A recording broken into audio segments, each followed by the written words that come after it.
Hi, Paul Spear with DiggingPureBeach.com.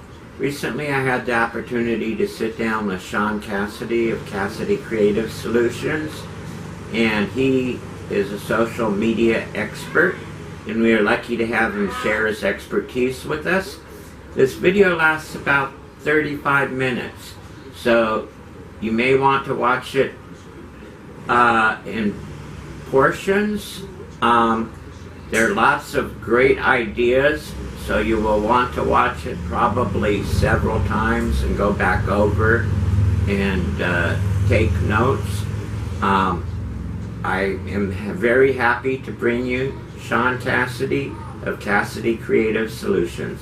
Thank you. This is Paul Spear, and I'm here with Sean Cassidy. Well, thanks for your time today, Paul. So, how I like to work in social media is I usually, I use the social space to get people national or international attention.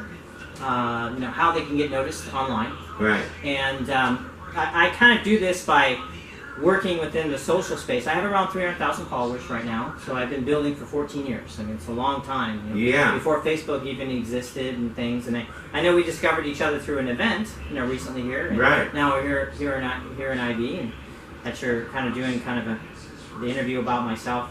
My social giving and social space has been going on for a long time. I decided at one point to use it for social good, to help people get what they want. And I discovered that the social space and the internet space is, it's creating multi-millionaires out there, and it's creating huge companies. But it's also changing the way people work and live. Right. And so what I've been doing now for many years of my life is using this space, how I know how to use this space, to help people get what they want. Oh, that's fabulous. That's fabulous. And you were telling at the event that Adele put on for the San Diego Small Business Forum, you were telling how you actually helped one photographer expand their business, and how it really blew up his business and turned it into a humongous business using social media, and just starting with the photograph. Yeah. The Dan McGeorge Gallery here in Coronado, it's locally here, and the thing I didn't tell you is, for about 15 years of my life, I did pre-opening work of businesses, restaurants, hotels, and I would go business to business for 15 years of my life in the pre-opening work and travel a lot. And I was using social media early in that to virtually get inside businesses and companies, and, get access to people. So I became very good at that. And I walked into his gallery one day, and I liked his work because I'm Irish, and he's got a story of Ireland there, and he also does stuff in Coronado and the beach, and just, wonderful work. And I said, he wasn't experienced in social media, and I said, Dan, I'd be glad to help you. And he says, I really don't have anything to lose, I guess. I mean, I've been working hard to get this gallery open and keep it open. So what I did work with Dan on is, one, blowing up the social media, and two, leveraging that to get him national attention. Which he ended up getting on both CNN and Fox and Friends and the Weather Channel, and he became a global viral phenomenon, mostly because of a story, right? So what I really am selling is stories, and what's Dan's story was the Rainbow Proposal that people can Google online, and they can see it's been everywhere. It's been in the UK, and it's been in the Weather Channel and CNN and Fox News and Fox 5 here, and all these kind of arenas. Even the local media got really absorbed in it. But what I looked at was how to leverage social media for a story. And so Dan had came to me. I helped him initially kind of work in a retail environment, so he got more people to stay there and blow up his initially his Facebook arena, and then he had an amazing image that came up to him, right? One night, it was a storm, and the 3 rainbows went over the Hotel Del, and it was a beautiful sight. So he ran out of his gallery, went to the beach, and he took the site, and he knew that tourists would love it, people would love it. And he came back to me and says, how can I capitalize on this image? And he said, well, there's a backstory behind it, right? And I said, what's the backstory? He said, well, a couple came up to me with their digital camera and asked him to take a picture, and they had just got engaged. And so he did that. He was glad to do that for them. But later, when he had took the image, he blew it up. He realized he had gotten the same couple right underneath the rainbow at the moment of engagement. And so this phenomenon became the rainbow proposal, right? Mhm. The rainbow proposal, the moment of that period of time. And I said to Dan, I said, well, this is going to be very, very viral. And he didn't really believe me, and he said, well, I don't know why. I said, because people love stories, and people want to love to help people. And so what we're going to do is look everywhere in the world for this couple. I mean, you've lost track of them after you've taken a picture and everything, but you now have captured a moment in time with them. And we're going to release it for Valentine's Day, right? Yeah. And you're going to make a relationship with people next to you, have a lot of social media bearing, which would be the obvious one, would be the hotel itself, right? The Dell Hotel.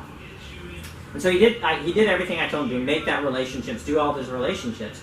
And, blew up the image on his own Facebook, pointing to the couple, saying, we're looking for this couple everywhere in the world. And sure enough, the Dell Hotel did share it, and it started to get shared like 100,000 times. And that everybody in the world was looking, not just for the beautiful image. It was a beautiful image. Still, you can see it in the Hotel Dell today. He's got, and you can see it online, of course. Right, but the search was for the couple. Yeah, the search is for the couple, and the search is for the story, Mhm. right? And what people really attach to are emotional stories. They attach to the emotion of why people want something. And when I was saying in the thing which I did for the Small Business Forum, I was saying that products and services now are really, because in the social space and in the online space, they're sold a lot through emotions, Mhm. right? And so people are trying to think that they're actually selling products. They're not really selling products. They're selling, stories and emotions. That's what they're selling, right? Mhm. Because there's things we Because need. everybody has products. Everybody has products. Yeah, you can. There's always a new product. There's always a product out there, right? And what because when you give to people, it's really what you're giving is giving like love or attention to people. When you buy them things and you get them things, it's really not the thing itself. It's the intention of it, right? Right. And I think that's true for that photographer, because I said that's the first thing I told him to do is stop selling photography, start selling experiences. Right. Create experiences in your gallery, right? And that's the first thing we did to start creating experiences, creating events, creating experiences around people attending the gallery, taking pictures with him, and then showing them, hey, they're from Singapore, they're from Scottsdale, they're from other parts of San Diego, and that would get them interactive in that kind of arena and space. I've done this with many people, in the social space. I've helped them in many ways to tell craft stories Right. in the social space. Because really what we're selling, and I'm selling, is storytelling, Right. right? And what people really buy are stories. Mhm. They're really buying... and that's true in all brands. I think all brand products are story brands. Yeah. And Apple has a story brand, and Google has a story brand, and people are very passionate about it. BMW has a story they have brand, and an emotional attachment to those things. yes, very much so, right? They have a very much, and you can see that as you go through life, and you start to say, well, this is from my grandmother, right? Mhm. And that's when people say, if there's a fire and you lose something in fire, it says, well, I had a box here, everything, but it has my memories in it. It has my grandmother's things and my stuff that were very, And that's very. what people don't want to lose. They don't want to lose that. The yeah. TVs they can replace and other things, but the emotional attachments Yes. are there forever. They're forever. I mean, and I think as you get deeper into that, really, that's who the human experience is. The human experience is experiences through life, Mm-hmm. right? It's not objects, it's not even possessions, but it's how those experiences work through those objects and possessions, Mhm. And so they have these objects and possessions have a feeling slipped to them. And then and experiences are what people, continuously buy, right? Right. They continually buy the feeling of experiences. Right. And how they can be felt with their loved ones or themselves or other people. And the social space, since I've been around it so long, is really selling that specific thing. I mean, it's selling emotions, right? Mm-hmm. And it's selling the desire of experiences to people, globally, all over the world. Your friends, the people that are with you, and the reason it's so addictive, so addictive, is because that's extremely addictive. Sharing stories with people about your life is extremely addictive. And that's why, now today, I mean, the average person 4 or 5, 4 hours a day on Facebook. I mean, it's everywhere like that. Right. Everybody, I mean, it's accepted now. It's becoming, they're at work and they're on Facebook. Yeah. They're at work and they're on social media, and so now, employers are starting to have to give into it and say, hey, well, I'll just make you advocates of social media. And you work for me, but you'll be my advocate of my business, right? And social media. That's how I think a lot of things are going in the business world, right? They're going to go say, hey, well, all of my employees are advocates of me on social media, and they promote me on social media. And so when you met me at the event, I'm very honored that you reached to me afterwards, right? Yeah. How I got to this point is a little bit odd, I guess, in a ways, because what I told you at the event is that I served in the Air Force, right? I served in the military. I put myself to school, and after I got out of school, put myself to college, I entered the Air Force, right? And my brother had been in the Air Force too, so. And I tested in a certain way, and they put me in a special duty assignment. It was on a field operating agency. It was Randolph Air Force Base in Texas.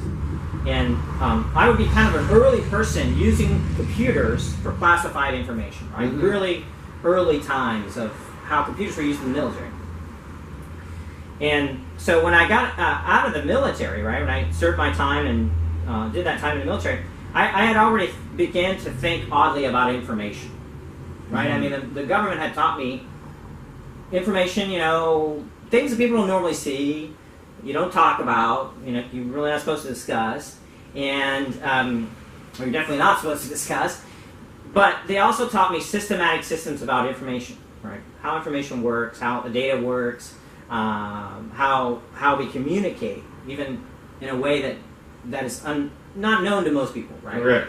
And so we're living in that, and after I went through that, and I went through the upstart of an internet company called Travelocity, I saw that internet company go from just a baby company to, being bought out, becoming a huge mega company that would disrupt world travel, right? Right. Yeah, no more travel agents. There's no more travel agents, and things would get disrupted. And so I've seen disruption happening over and over again through industries, Right. because of what's happening in the global internet space. Yeah, well, I was a stockbroker, and basically, I was at a stockbroker for 17 years, and I saw the discount brokers coming in, and, it just disrupted the whole business, and I had to go look for another job because I saw, the demand for stockbrokers wasn't going to be what it was because the industry was changing. So, yeah, it has disrupted. I mean, it's disrupting financial sectors, travel sectors, banking sectors. We take it all for granted now. All banking's online. I mean, you can still go physically to see people, but I don't know how much time it's going to last in the banking arena. But so many of those things are so much. When you look at Tesla today, electric cars. I mean, their total model is that you put down money online, or you physically put down money and you buy it online. You reserve it online, and now they've reserved 500,000 cars that way. And that's a model that's.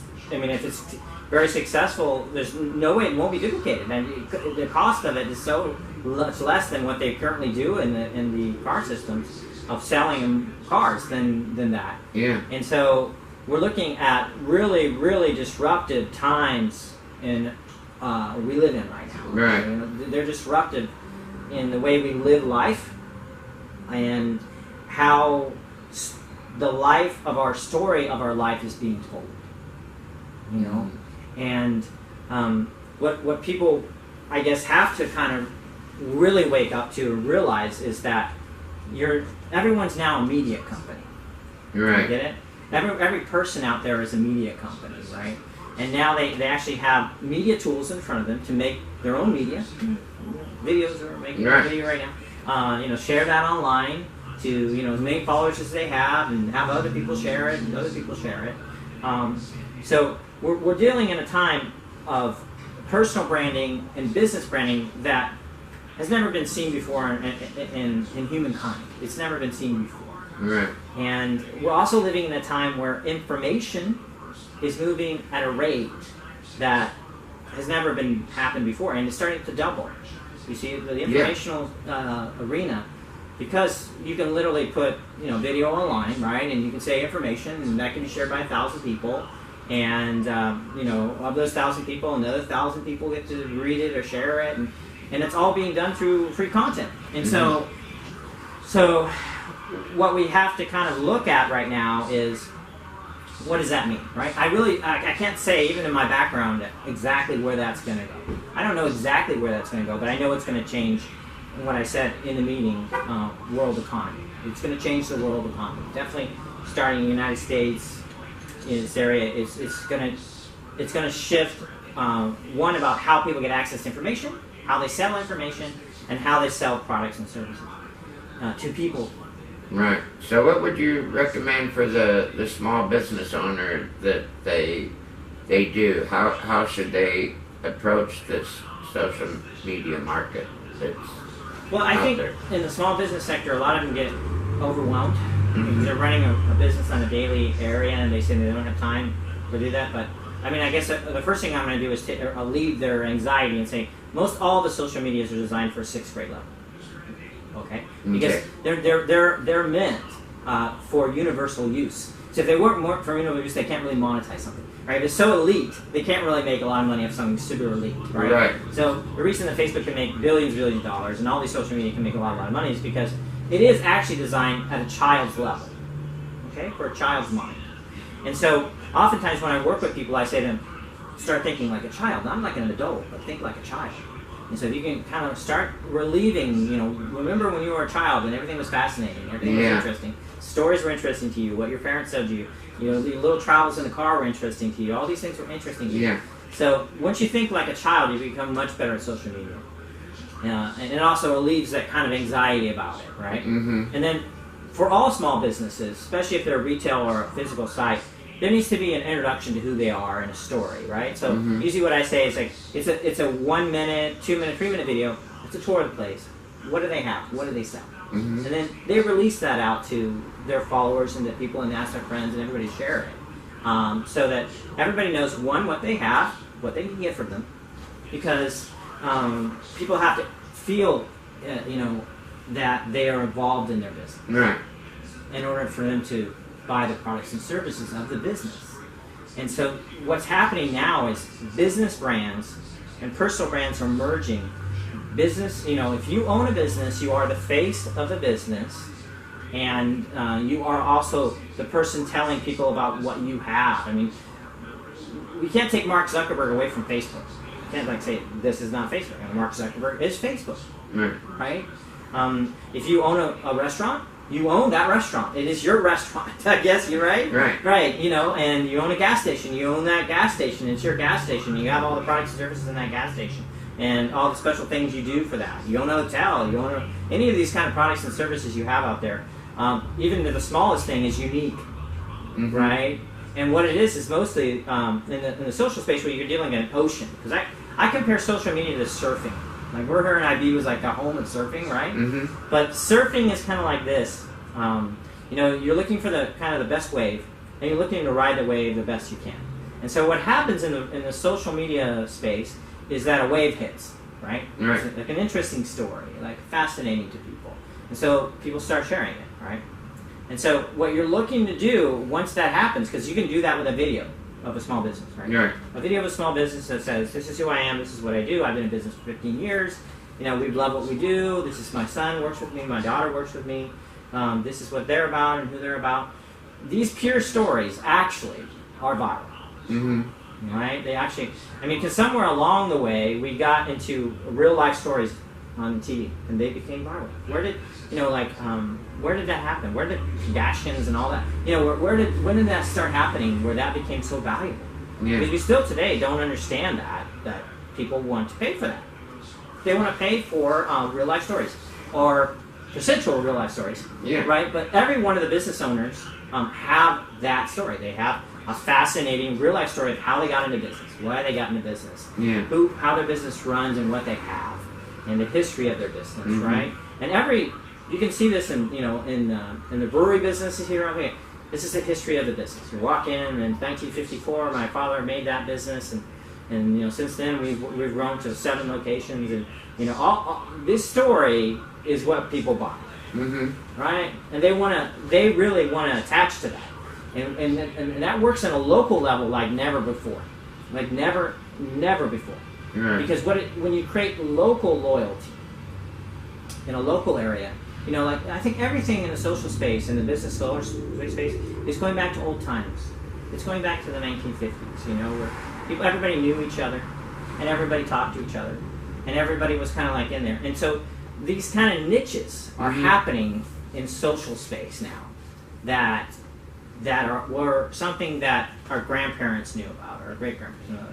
And it's creating community. That's what it's doing. It's creating community. And so this also, you know, puts it out there. You can't really provide bad products and services anymore because the chatter out there is intense. Right. When you do have bad product or service out there, it in the new economy, which there's a term for it, it's called sharing economy. It's a sharing economy, meaning that I'm sharing with you, you're sharing with me. I'm providing value to you, you're providing value to me. And this is really the future of all business. Right. You know, the future of all business lay in this sharing economy. They create value through products or services or through information to people, and this will increase value. You know, and you can see this in personal brands that people can ask any amounts of money to work with them. Right? They can. You can do like that because in the background of it is an illusion between the product and service and the value of the product and service. You know, sometimes when I go and I love to have fish tacos, you know, and sometimes I go to a place with fish tacos and they cut it, it's perfect, you know, but they don't give me a lot of meat, right? And then I'm like, I don't know if I'll come back for that. But then I go to the next place over there and it's packed, a place like that, and they give you a huge amount of meat, right? You know, for those fish tacos, and they're like, I'm gonna keep coming back. You know, I'm gonna keep coming back. Because, and I'm also going to tell people about that. Yeah. That experience I had. I'm going to tell people. And now we're living in a space where I can go tell it on video. I can tell thousands of people. And that can totally affect that small business. And the other thing a small business really has to do is create this ability to connect with all the people in the community that have these big social followings. So if there's a big hotel in town, right, or a big place in town, collaborate with them. So that in the social space, you know, make cross promotions with them. You know, because if you have visitors coming into town, they want to know where the restaurant is. They want to know what to do, what to have, what to buy, right? And so we're now living in a space where a small business can connect all these other businesses in town, right, and promote back and forth. Right. So I hope that was kind of a long answer, but to your question, but yeah. And there's a lot. I mean, of course, there's a lot of things that someone can do. These are some of the suggestions. Yeah. So really, for the person who has a small business, the first thing they need to do is start working and creating their social network. Yeah. That's important. And they have to do it without fear. You know, I mean, I think in certain generational gaps in the social space, there's fear. There's techno fear, and two, there's fear of sharing. Right. You know, and if you own a business, there's really, I mean, you have to explain in case you're doing something very elite. You know, we only want 10 people to know. But if you own a business, you're really a public entity, right? I mean, literally, your information's public, but you're also a public entity, meaning you have. I ask people all the time. Well, you have 5,000 people you can have in your personal Facebook, right? Yeah. And I said, you own a business? Yes, I own a business. I said, well, how do you have that? I have a couple hundred people in it. I said, well, is there a reason? It says you own a business. Why you don't have the 5,000?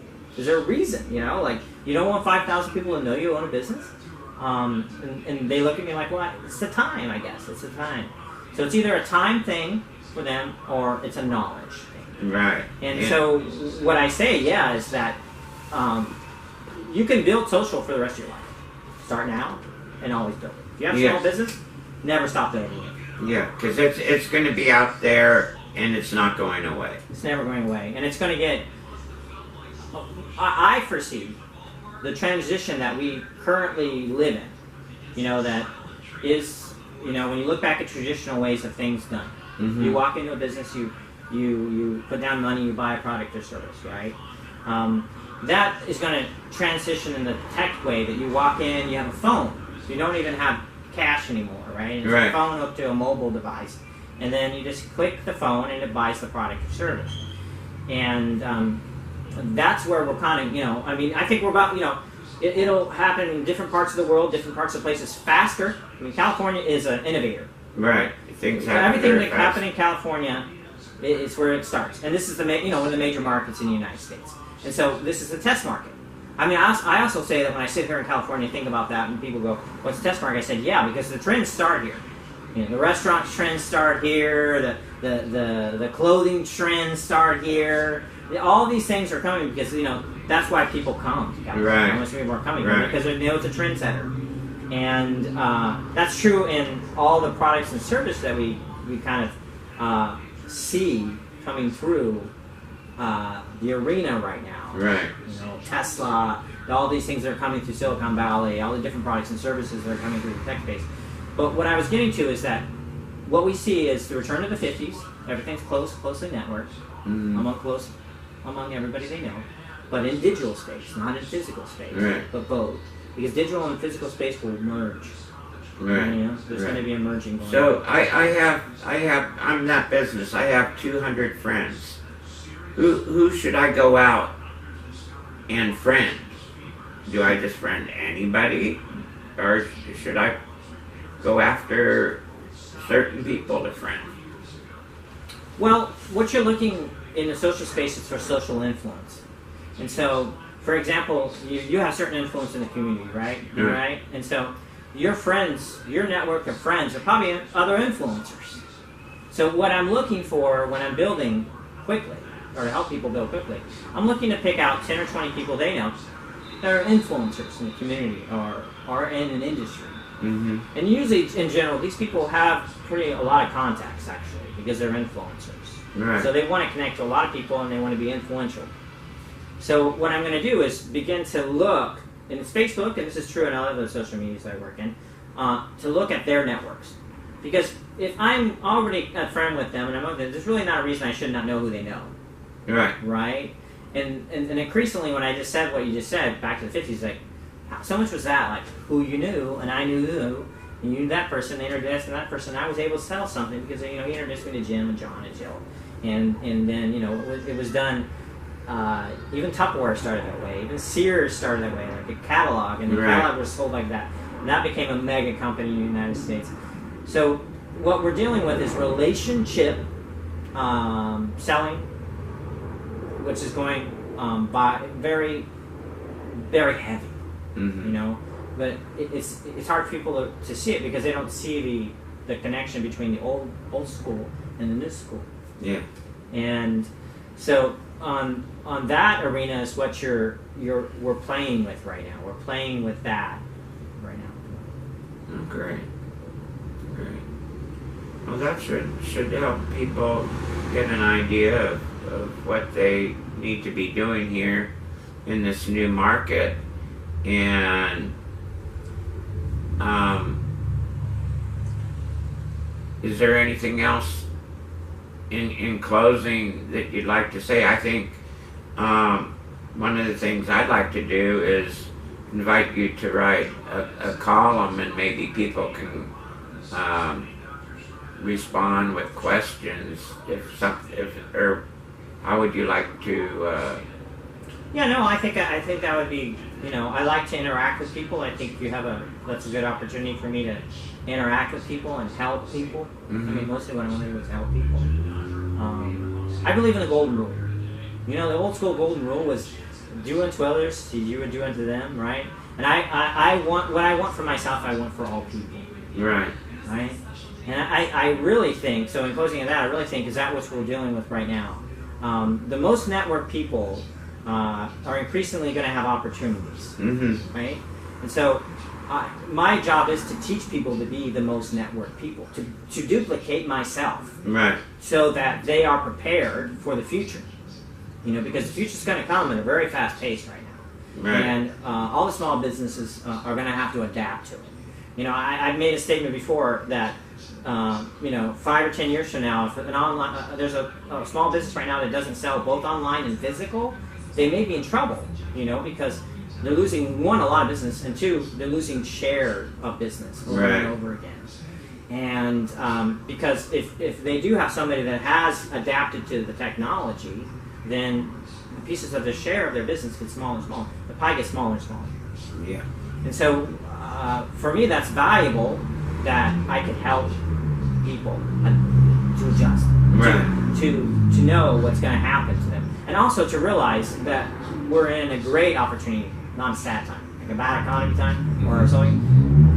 Recently they said, they noticed that there's 100 Macy's closing. There's 100 Macy's closing. So I had this chat online. Oh, the economy is not strong, and we're headed for bad economy. But they didn't notice this, right? The year before, in 2015, the mobile sales at Macy's doubled. Yeah. They doubled, right? Yeah. So the logic is saying they're getting rid of real estate to put things on, Yeah. right? And so that's the logic. It makes logical business sense, Yeah. right? Storefronts are dying. They're not necessary like they used to be. It's a true statement, but what's unique about storefronts, and you'll see the ones that are thriving, is that they're telling stories. Okay? They're a story brand that's unique, and then everybody wants to meet there. They want to be involved there, and that's where community comes in on it. So I don't see retail completely collapsing, because I've been in retail development Right. and I've been in real estate development, in the early years. Mhm. What I see it is transforming, right? So where technology molds into it, and it still exists because people want to still, the generation growing up right now, there's a lot of complaints about that, the old generation. Like they can't talk to people anymore, right? You can't, because you're feeling that's becoming people impersonal, where they're just detached, right? And, there's some validity to how the internet space is making young people detached, but at the same point, they want to physically be with each other. So they make events and they make groups and they make parties and they do those things so they can physically be with each other. Right. And so what we're seeing is that happening and emerge in both business and personal spaces, that it's going to change the way that is. So it's a whole new way of communication. It's a transformation. It's not going to end the way, it'll end the way we think we see, but it will not end the intercommunication with people, and Right. products and services that has always happened throughout time. Right. Right? Has always happened throughout Well, time. when I was a stockbroker, I remember reading a book by John Naisbitt, and it was very interesting because he talked about how one time railroads ruled the United States, and they forgot that they were in the transportation industry. They weren't the railroad industry like they thought they were. They were the transportation industry. And if they had thought that way, they would have expanded into cars and into airplanes and these other new technologies when they came out. Right. So you have to realize, what industry am I in? Well, I'm a newspaper, so my industry is getting information out to people about what's happening in the community. So I'm in a communication industry. I'm not in the newspaper industry. I'm in a communication industry. Even though I'm basically doing what a newspaper used to do, I'm doing it in a new way. I'm in the communication industry. I'm still doing news, but I'm doing it in the communication industry. Yeah. The people that studied how things disrupt and did it, the early brilliant person was Einstein, right? Einstein would do relativity, and Tesla would do electricity and these things. But Einstein says something very famous, okay? And he says, imagination is more important than knowledge, right? And everybody used to try to figure out what that meant. And so I would study that, I studied a little bit.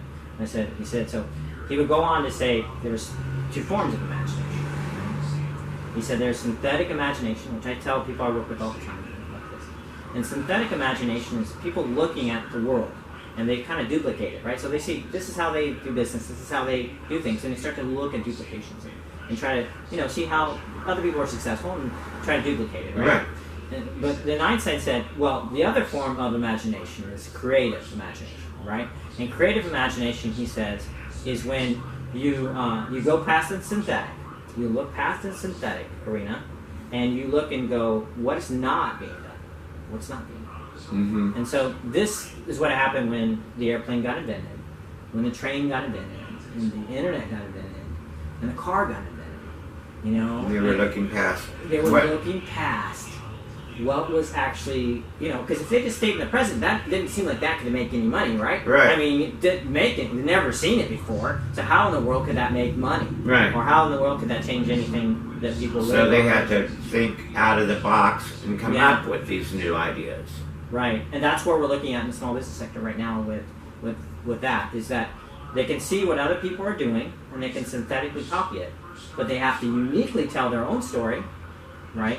And then uniquely say why that story is interesting to people and sell in a creative way. So every product or service they have has to have a creative way to do that. And this explains viral phenomenon, it explains massive selling, and it explains this phenomenon we live in where there's huge abundance, right? Right. And there's an appearance of lack with huge abundance. So you can't have two. You can't have huge abundance and appearance of lack. Right. You know, they don't work together. It's a contradiction that doesn't make logical sense. Mm-hmm. So, well, thank you. Thank you so much. Yeah, well, thank you, Sean. I appreciate your time, and I know the community appreciates your time, and we'll look forward after this to you writing and sharing, and if people have questions, they're welcome to contact you. How would you like to be contacted? Well, you can contact me. I'm very social, so you got to be Yeah. social. My firm is CassieCreativeSolutions.com, and so on there you can do that. You can get me directly through Facebook, Sean Cassidy. Sean Cassidy, S-H-A-U-N. S-H-A-U-N. Cassidy, C-A-S-S-I-D-Y. Right. And what was the other site again? Yeah, so I'm on LinkedIn as well. You can connect me there Okay. on LinkedIn. And Facebook directly, so you can chat with me directly on Yeah. Facebook under Cassidy Creative Solutions, because I have a business page there. Cassidy Creative Solutions. All Yeah, right. so it's directly under there. So not hard to find me, and you'll see the phone number whenever if you just Google Cassidy Creative, you'll see the phone number. So, and then, you know, and people really, thousands of people have my phone number. So And maybe so- we can even do something where we find a business and we show people how it's done, maybe. yeah, we can go walk through the steps Yeah. and tell the story behind, you know, because the story I talked to the photographer, that was a behind the story, right? Yeah, You know, when news took on to that, they didn't know how that actually occurred. yeah. Alrighty, well, great. I thank you so much for your Thank time, you. Thank you, Sean, Paul. and look forward to talking to you more. Thank you so much. Thank you. Thank you.